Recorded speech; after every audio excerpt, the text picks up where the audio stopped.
tracking the number of job losses during the recession, but there's a side to the economic downturn that can't be measured and is often borne in private. It's the stress of worrying about money and what that can do to your relationship with your partner and your children. Well, this is Counselling Awareness Week, and the message is if you're under financial stress, get help before it destroys your life. Shelley Anderson, the manager of North Shore Home and Family Counselling, is here to explain. Good morning, Shelley. Good morning. Isn't one of the problems if I'm under financial stress I can't afford to go to a counsellor? Well, Home and Family's donation-based, so we make it affordable for people to come along. Great. And so any donation they like? Any donation. That's fantastic.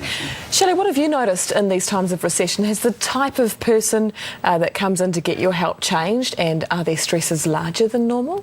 I think financial hardship's not a new thing in this country. However, what we're noticing is a different client group presenting, and perhaps people that have been quite resourceful in their lives up till this point, and then all of a sudden things are starting to snowball and collapse around them. So that makes it quite hard to ask for help if you've coped all this time. That's right.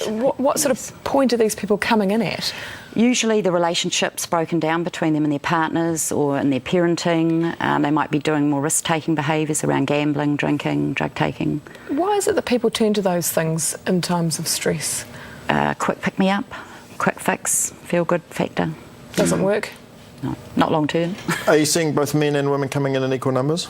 Well, predominantly women present. They might come in and They then take bring the their first step. They do. Yes, they do generally. Because I suppose it's still a hard thing. Do you think there's still a stigma attached to counselling? Like, Absolutely. you know, saying to your mates, oh, I'm going to a counsellor, is it things... I think there is still a stigma attached to it. That's part of the aim of Counselling Awareness Week. That was part of the initiative for us, was to destigmatise counselling and really sort of support that it's a good alternative earlier rather than later for people. So ideally, if people do come in early, they don't reach that point where they are at breaking point. Yeah. That's right. But let's talk about that. I mean, you're not offering budgeting advice or things like that, are you? You're offering counselling. How does that... We are offering counselling. However, often as counsellors, we do resource. We are aware of what's available in the community, and for a lot of people, they're not aware of the services that are available. So part of our role is to advise people about what is out there for them. So it's also about getting them in touch with their own resiliency and resourcefulness, and identifying what's in their control to do and what's outside of it. So for someone that hasn't been to a counsellor and is listening to you right now and thinking, oh, perhaps I could do with some help, but I don't know what to expect, what do you do when they walk in your door? What do you do?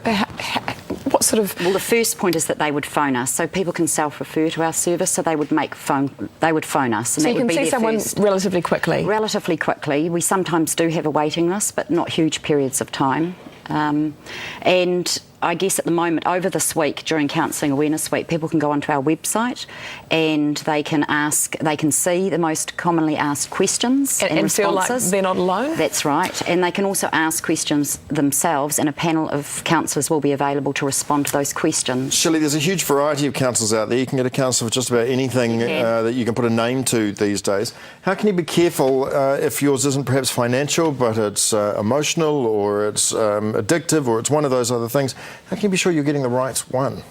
Well, I guess it's about the relationship you have with the counsellor, and that's really key without that relationship. So I would just encourage people to keep looking for the right person for them. So if you go to one and you're not happy, you should try again. And often I know I would speak to clients about that if they're not happy with me as their counsellor, then I'm happy to support them to find somebody that would better meet them. Because New Zealanders were so polite, you might end up sort of going to a bad counsellor for months because you can't say, I want to leave. This isn't working. Yeah. Yes, it's really key to find somebody that you can have that relationship with and is helping. Shelley, just remind us of your website for people to go and www.homeandfamily.org.nz. Wonderful. Thanks very much for coming in on Sunrise this morning. Thank you for having me. Good luck for this week. All right.